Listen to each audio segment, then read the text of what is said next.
حمد و ثنا، درود و سلام اور توبہ و استغفار۔ ایک اعرابی رسول اللہ صلی اللہ علیہ وآلہ وسلم کے پاس آیا، کہنے لگا مجھے کچھ کلام سکھائیں جو میں پڑھا کروں۔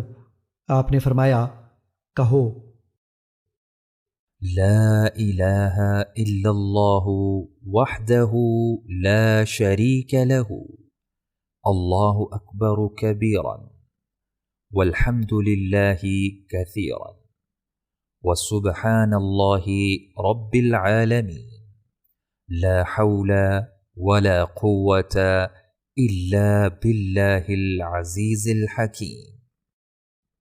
اللہ کے سوا کوئی معبود نہیں، وہ اکیلا ہے، اس کا کوئی شریک نہیں۔ اللہ سب سے بڑا، بہت بڑا ہے، اور سب تعریف اللہ ہی کے لیے ہے۔ بہت زیادہ اور پاک ہے اللہ جو ساری کائنات کا رب ہے۔